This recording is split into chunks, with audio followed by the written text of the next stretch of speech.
بسم الله الرحمن الرحيم لا حول ولا قوة إلا بالله العلي العظيم الحمد لله رب العالمين وصلى الله على سيدنا ونبينا أبي القاسم المصطفى محمد اللهم صل على محمد وعلى محمد وآله الطيبين الطاهرين لا سيما بقية الله في الأرضين أجل الله تعالى فرجه الشريف اللهم أخرجني من ظلمات الوهم وأكرمني بنور الفهم اللهم افتح علينا أبواب رحمتك وانشر علينا خزائن علومك برحمتك يا أرحم الراحمين. Alhamdulillah, we have tawfiq to continue our study of Kashf al-Murad. As you remember, we were talking about the section on المعاد, resurrection, and then our issue was about الثواب والعقاب, reward and punishment. We reached this point that in the same way that ta'ah is the cause for being entitled for reward, ma'asiyah, disobedience, is the cause for being entitled for punishment. Not that necessarily this person will be punished, but this person is entitled. If he doesn't repent and if Allah doesn't forgive, he will be punished. But the entitlement or istihqaq is there. Then we said that there are two reasons, aqli and sam'i. So we reached this point.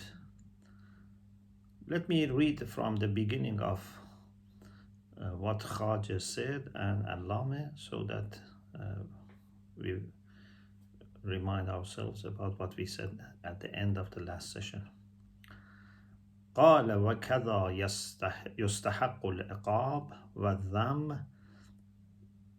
If we say يستحق means يستحق المكلف. If we say يستحق فعل مجهول, passive. يستحق العقاب والذم بفعل القبيح والاخلال بالواجب. We talked about how someone is entitled for thawab, and we mentioned 4 ways. Here is the opposite. So he says, likewise, punishment and blame are entitled because of doing what is bad, like, for example, I don't know, ghibah, backbiting, etc. Oh, والاخلال بالواجب. Sometimes punishment is because we do something haram, or because we fail to do wajib. Sometimes someone may commit ghibah. Sometimes a person, for example, misses or doesn't say salat, doesn't say wajib salat, doesn't fast wajib fasting, etc.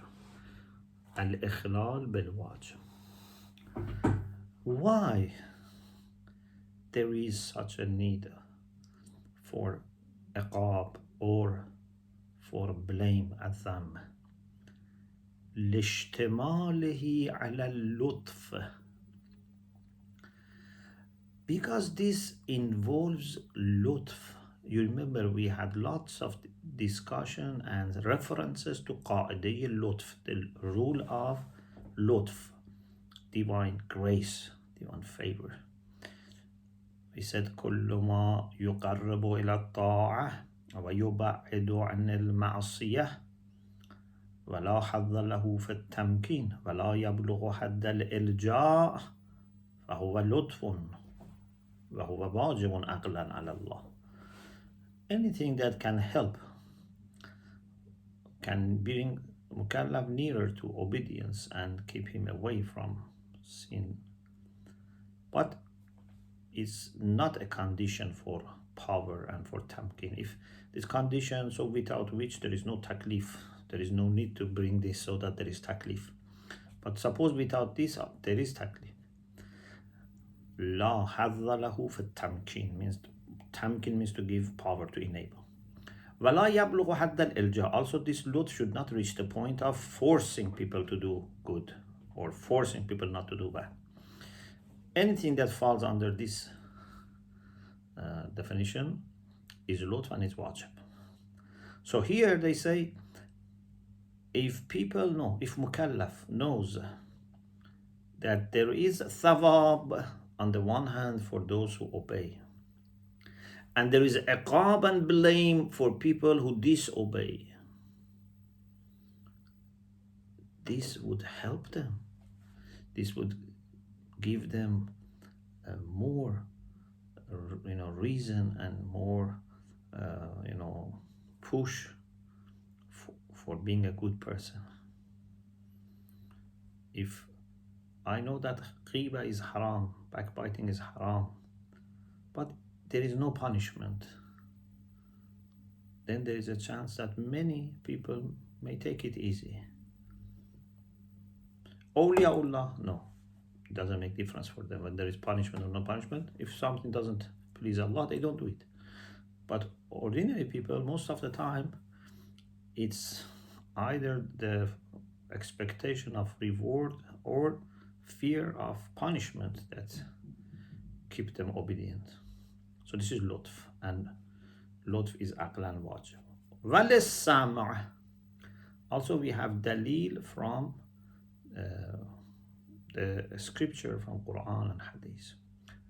This is kalam of Khaja rahmatullah alayhi. أقول, Allama Hilli Ridwanullah alayhi says, كما أن الطاعة سبب لاستحقاق الثواب فكذا المعصية وهي فعل القبيح وترك الواجب سبب لاستيجاب العقاب. Similar to ta'ah being the reason for being entitled for thawab, on the other hand, ma'asiyah is sababun listijab al-iqab, is a cause for deserving and being entitled for punishment. What is ma'asiyah? Fi'lul qabih wa tarkul wajib. Either someone does qabih, like backbiting for example, like zulm, or tarkul wajib, doesn't perform obligatory act. Two reasons are there, لوجهين, because of two reasons. أحدهما عقلي. The first is عقلي. كما ذهب إليه جماعة من العدلية.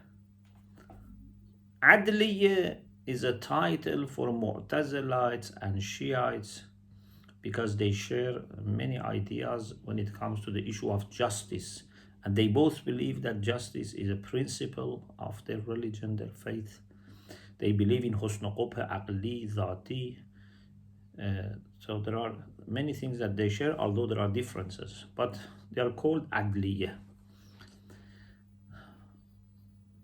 So some of the adliyah, they have said that the reason is aqli, and the reason is explained in this way: وتقريره أن العقاب لطف واللطف واجب صغرى and كبرى. This is the first kind of qiyas, deduction. أن العقاب لطف, ألف is ba, B is jim, so ألف is jim. واللطف واجب, so العقاب واجب. أما الصغرى, why عقاب is لطف? Maybe someone says, why عقاب is لطف? He said, because if you know that there is punishment, you become more careful. أما الصغرى فلأن المكلف إذا عرف أن مع المعصية يستحق العقاب. If he knows that with sin, disobedience, he would deserve punishment, this would cause him to go away from فعل معصيات فإنه يبعد عن فعلها means فعل المعصية ويقرب إلى فعل ضدها. You can also say فإنه يبعد means مكلف يبعد. يبعد means this عقاب يبعد. يبعد means with this عقاب مكلف goes away from doing معصية and would be closer to doing the opposite to معصية. وهو معلوم قطعا. Everyone knows that, as I said, when there is a promise of punishment, people become very careful, and many people, only this can stop them. أما الكبرى, the مقدمة, which is كبرى, the major one, which is اللطف واجب, فقد تقدمت. We discussed this before. This is دليل عقلي. الثاني سمعي وهو الذي ذهب إليه باقي العدلية. The rest of عدلية, they said it is سمعي, means from Quran and Sunnah. We know this. هو متواتر معلوم من دين النبي صلى الله عليه وسلم. This is something which is mutawatir and known from the religion of the Prophet. Means in all generations Muslims have believed that there would be punishment. Maybe details are not agreed upon, but there is no disagreement, and many people in every generation have said this. After this, Allah rahmatullah alayhi says, إِذَا عَرَفْتَ هَذَا فَنَقُولُ. If you understood this, now we say, means we add, ذهب جماعة إلى أن الإخلال بالواجب لا يقتضي استحقاق ذم ولا عقاب. Some of the متكلمين have said that not to do wajib by itself is not enough for being entitled for blame or punishment. If I don't do wajib, this not doing wajib is not making me deserve punishment or blame. What does that is to do bad action, or instead of doing wajib, doing something else. So sometimes I don't do wajib and I don't do anything else, just not doing. Sometimes I do something bad, sometimes I do something opposite to wajib. For example, I have to say salat is becoming qada, and I do something else at that time in order not to make salat, for example, in order to go away. Or for example, if we say tark is kafun nafs, which is existential, not just not doing. Again, you are doing something voluntarily instead of doing salat. But ikhlal bil wajib is just not doing. Just not doing, they said it's not a reason for being entitled for punishment. ذهب جماعة إلى أن الإخلال بالواجب لا يقتضي استحقاق ذم ولا عقاب. This would not require being entitled for blame or punishment. بل المقتضي لذلك هو فعل القبيح أو ضد فعل الواجب وهو تركه. What is requiring entitlement for punishment and blame is doing قبيح or ضد فعل الواجب, doing what is opposite. So إخلال الواجب, as we said before, means just not doing. it. This is not enough, according to them. But if you do قبيح, or if you do something opposite, something existential, and as we said last week, tark may not be accurate unless we say tark means فعل وجودی, كف النفس, to exercise power and pressure to keep your nafs away from something. It can be from haram, then it is very good. If it is from wajib, it's very bad. وقد تقدم بيان ذلك. Discussion about this past, the past we mentioned. Khaja rahmatullah alayh answers to a kind of objection, replies to a kind of objection. Those people who say that ikhlal bilwajib doesn't require punishment or entitlement for punishment, sometimes they have argued in this way. They said, if someone is not doing wajib, ikhlal bilwajib, and at the same time is not doing haram, then he would be entitled for both thawab and iqab, mat and dham. If we say ikhlal bilwajib or ikhlal bilqabih, by itself is enough. So a person who is not doing anything, because he's not doing wajib, so he deserves punishment. But because he's not also doing haram, so he's deserving thawab. So they said, how can a person deserve two things at the same time? Khaja says there is no problem, because this is according to two different considerations, two different reasons.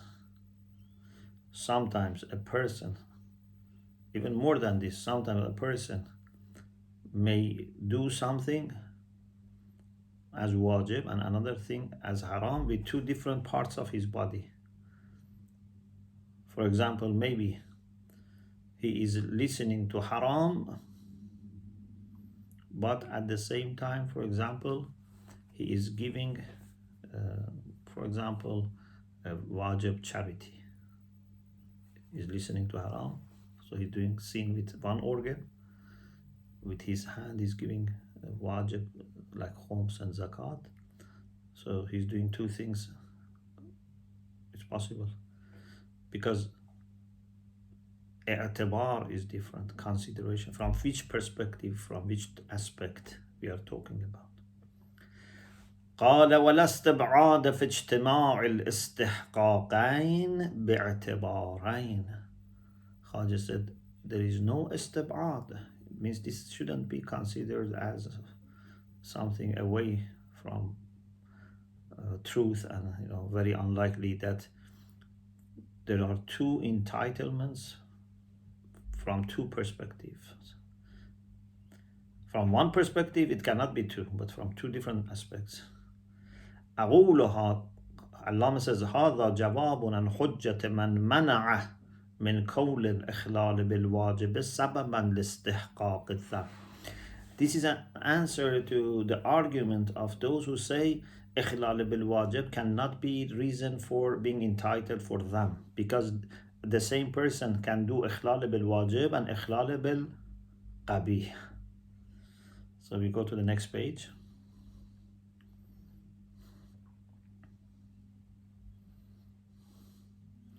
وتقريره, their point, their argument is this: أنه لو كان ذلك سببا, means لو كان الإخلال بالواجب سببا للاستحقاق والإخلال بالقبيح, not doing bad thing, سبب للمدح, لكان المكلف إذا خلا من الأمرين. So someone who is not doing wajib and is not doing haram, then he would be mustahiqan للذم والمدح. He should be blamed and praised. How can someone be blameworthy and praiseworthy at the same time? The answer is no problem. someone can be blameworthy from one aspect and praiseworthy from another aspect. والجواب لا استبعاد في اجتماع الاستحقاقين باعتبارين. Why you consider this to be not possible or not likely? There can be استحقاق for something from one aspect, استحقاق for another thing from another aspect, فيذم على أحدهما ويمدح على الآخر. Like what? Similar to this is not exactly the same, but similar. Nazir, not مثل. We are not giving example, but as a nazir. كما إذا فعل طاعة ببعض أعضائه ومعصية بالبعض الآخر. If the same person, the same mukallaf, with some organs does ta'ah, with some other organs or one organ does ma'asiyah, the same person, his ta'ah counts, his ma'asiyah also counts. Because of ta'ah deserves punishment, deserves madh, because of punishment, because of iqab deserves, because of, doing qabih deserves punishment. The same person. As I said, is listening to haram or looking at non-mahram with pleasure, and at the same time, with his hand, he is giving wajib charity. This is possible. Then Khaja says, وإيجاب المشقة في شكر النعمة قبيح. This is an answer to someone like Abu al-Qasim al-Balkhi, one of the mutakallimin. He had the idea that takalif, obligations, are wajib because we want to do shukr. Allah has already given us lots of blessings. We need to be grateful. These takalif that we do are signs and expressions of our gratitude. So why we need thawab? Why we need praise? This is what Abu Qasim al-Balkhi says. ذهب أبو القاسم البلخي إلى أن هذه التكاليف وجبت شكرا للنعمة. These obligations are compulsory as gratitude for the blessings we have received from Allah. Therefore, there is no need that Allah rewards us. We had to do this as sign of gratitude. فلا تستلزم وجوب الثواب ولا يستحق بفعلها نفع. So these takalif would not require necessity of reward, and no benefit would be entitled because of doing them. If Allah gives sawab, this is his tafaddul, this is his favor, not that he must give. إنما الثواب تفضل من Allah. So there is no istihqaq for thawab. There is thawab, but as tafaddul. This is Abu al-Qasim al-Balkhi. But some of Adliyah have gone to another opinion, like our Musannaf author Khaja. Khaja says, before I read the text of Allame, I just explain what Khaja said in this brief sentence. وَإِيجَابُ الْمَشَقَّةَ فِي شُكْرِ النَّعْمَةِ قَبِيحٌ. This answer to Balkhi. Khaja says, okay, Allah has given us lots of ni'mah. We need to be grateful, okay. But if someone has given some blessings to someone, and then after that ask those people who have been blessed that you must do this or that, without any reward, Uqala would say, this is not right. This is not very noble. You have blessed them. You have been kind to them. For example, suppose someone has been very generous. He has given, for example, poor people food, clothes, money. Okay, this is very good. They have to be grateful. This is also no problem. But if then this generous person issues commands and takalif for the poor people who have been blessed by him, do this, don't do that. Uqala say, if he does this with extra blessings, extra ni'mah, with giving them some reward, some praise, it's good.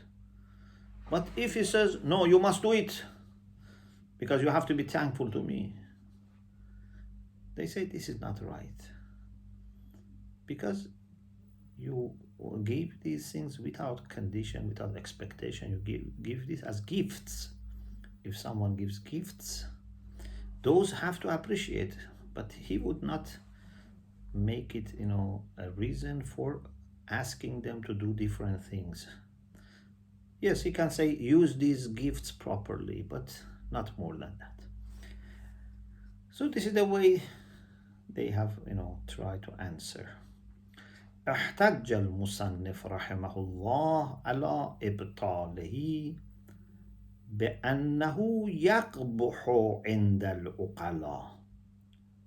Musannif, our author, may Allah's mercy be upon him, has argued for refutation of this idea of people like Balkhi, that among uqala it is bad, it is immoral to do what?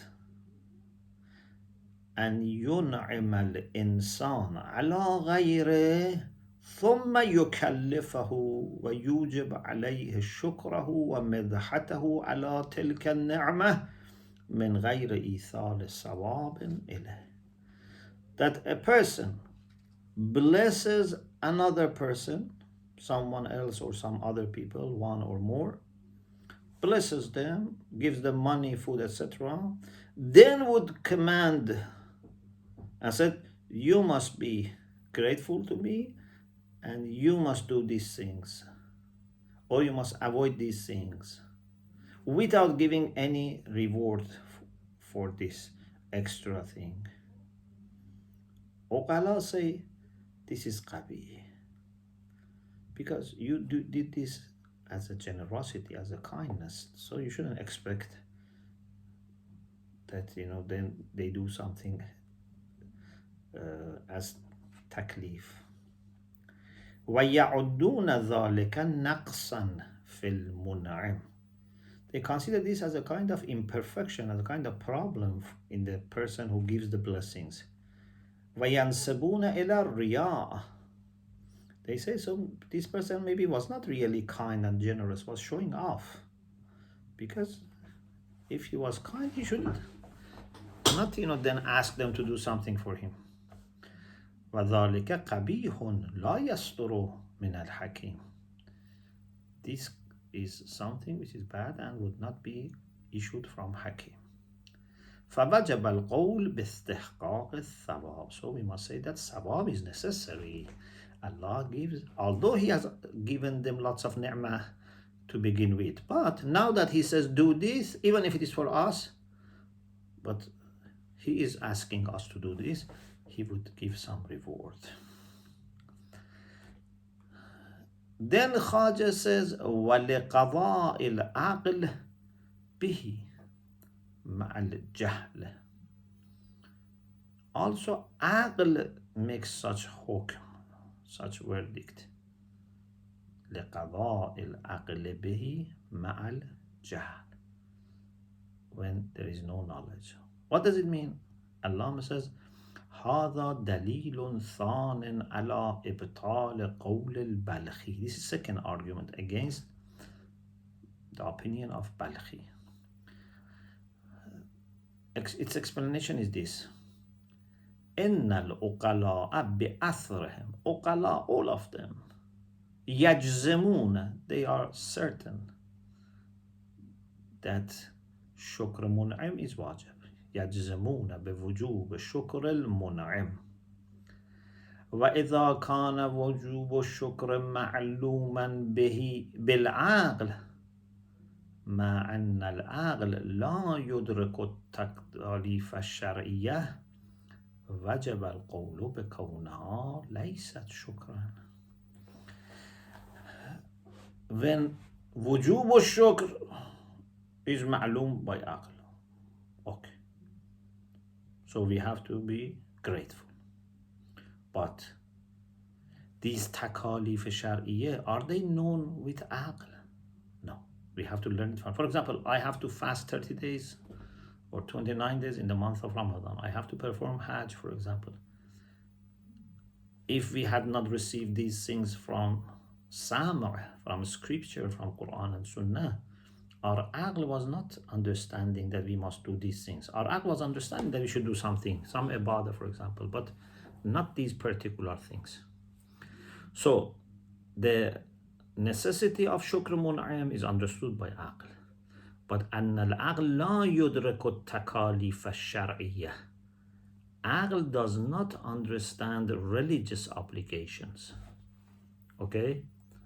This is very important. Aql does not understand religious obligations. Could you go back to the previous paragraph?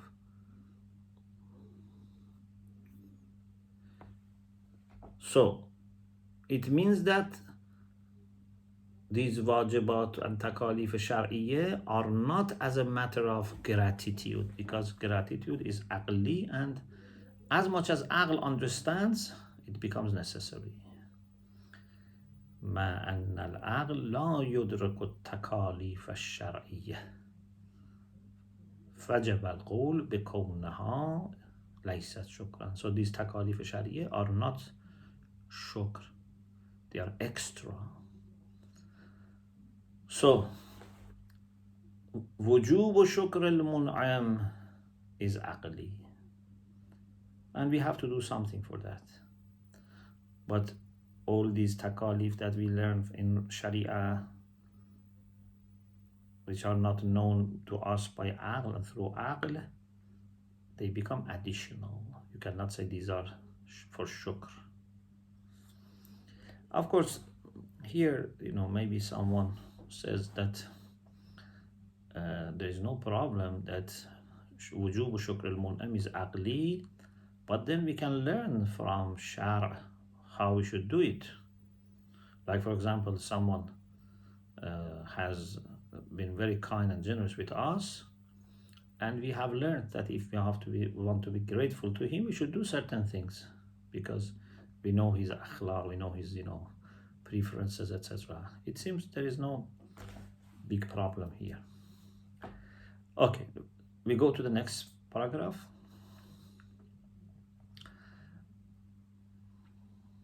A little bit more, yes. The next thing is that some people have said there must be no regret in mukallaf after doing his taklif. And also there must be no instant or quick benefit for him.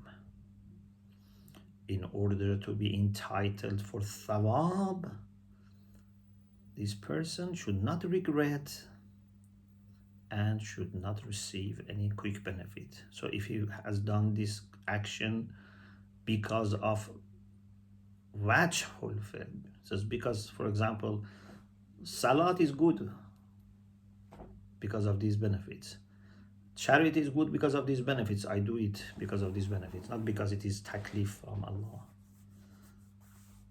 Does this mean that this person does not deserve sawab? Khaja says no. يشترط في استحقاق الثواب, one thing, in these things that we are talking about. One of them is that it has to be with mashaqqa. We already mentioned this several times. But not to regret later, not to have benefit quickly, are not conditions. يشترط في استحقاق الثواب كون الفعل أو الاخلال به شاقا. What is a condition for being entitled for reward is that doing this action or not doing it, in the case of qabih, so doing wajib or mustahab or not doing qabih, should be shaq, should have some difficulty. This is a condition. But raf'un nadam ala fi'lih, no. To say that he must not regret later, no. Of course, we will explain inshallah that if he regrets later, it's bad and it would affect his sawab. Maybe his sawab will be stopped. But at the time that he was doing this, he was entitled for sawab. So that condition is not a condition for istihqaq. That is for continuity of istihqaq. لا رفع الندم means لا يشترط رفع الندم على فعله, or انتفاء النفع العاجل. There is no condition that there must be no quick benefit. إذا فعل للوجه, when he does wajib because of the reason. If I know that salat is good for my spirituality or for my mental health, etc., and I do it. If I know fasting is good for these reasons, and I do it for the sake of those good things. So, is it a problem? He says, this is not going to be a problem for istihqaq al-thawab. So, this is what Khaja says. Now we go forward. Allama says, يشترط في استحقاق الثواب كون الفعل المكلف به الواجب أو المندوب شاقا. This is a condition for being entitled and deserving thawab, that action that he is obligated to bring must, which is wajib or mustahab, must be shaq, must be difficult. Or if it is on the side of haram, not doing it must be shaq. كون الاخلال بالقبيح شاق. Therefore, for example, eating very dirty things, it's bad. But because we easily don't do them, and indeed it would be very difficult and painful for us to eat them, there is no need for taklif. There is no need to say, you must not eat these things. This is a discussion. Some people like Sheikh Muzaffar Rahmatullah alayhi have discussion about this. For example, they say when there is inba'ath, there is no need for ba'ath. When there is inzajar, there is no need for zajr. If someone already is doing something, you don't need to push him. Or someone is already refraining from something, you don't need to stop him, prohibit him. In any case, in wajib, doing wajib or mustahab should be shaq. Or in haram, ikhlal bil qabi, not to do haram should be shaq. Of course, remember the discussions that we had before, that for some people this stops. But to begin with, because many of these legislations are nawi, not shakhsi.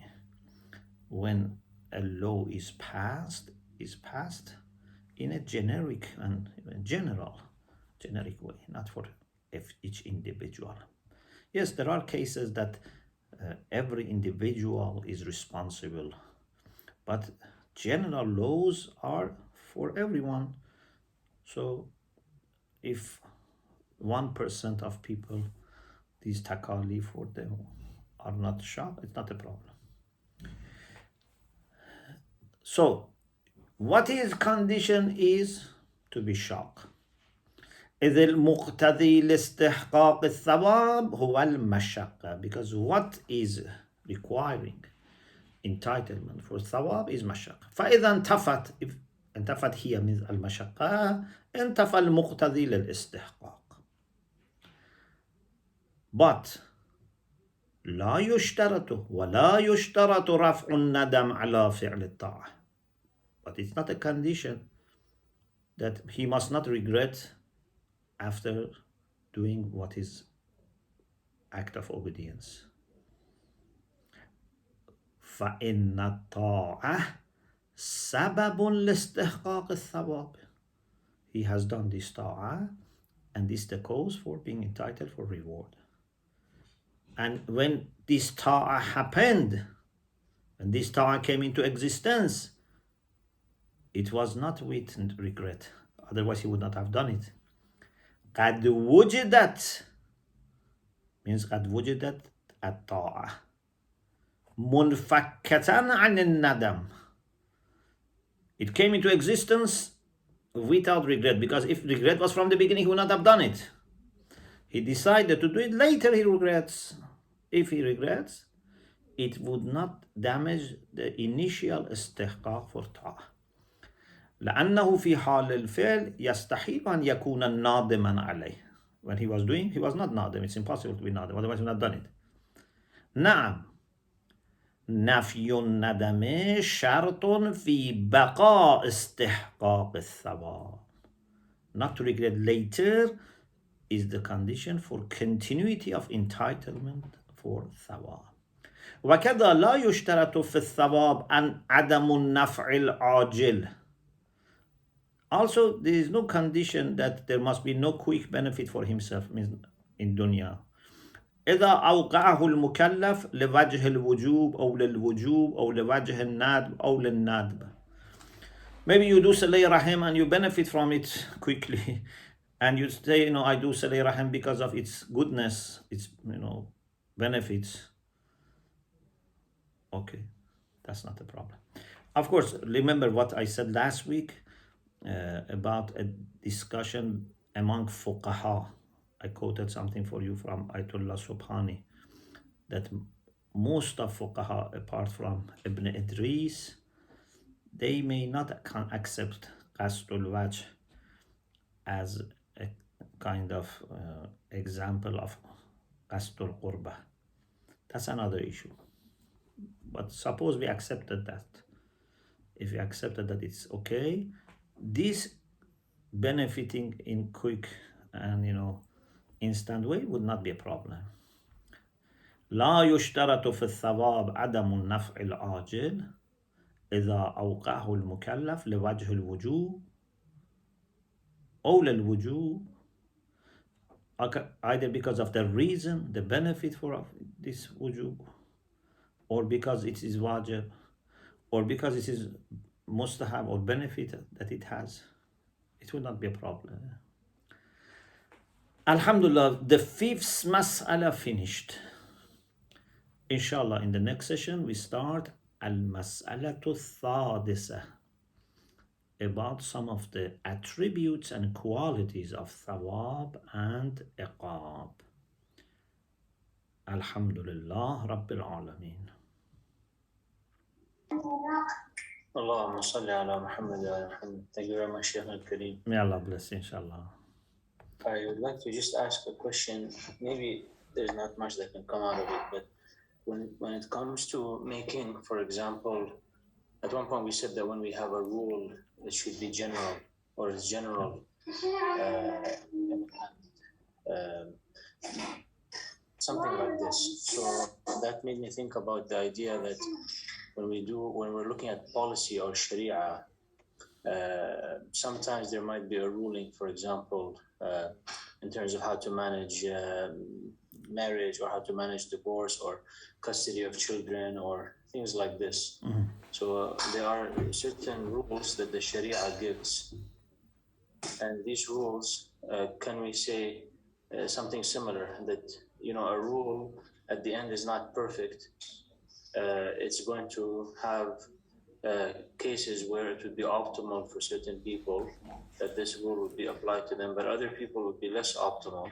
But at the end of the day, we have to have one rule, and therefore we are kind of stuck with this situation. Or can we say, no, actually we can always make a general rule but admit exceptions based on certain conditions? It depends. Law in general is not based on individuals, and actually this would make law almost useless, because then every person allows himself or herself to make exception. For example, we say, even in the worldly laws, for example, we say every person should drive 70 miles maximum speed in motorway in the UK, for example, 70 miles. No one can say my car is safer, or I have more experience of driving, or I am a person who does car racing, etc., so I can do 80 miles. No. For if they made the law wisely,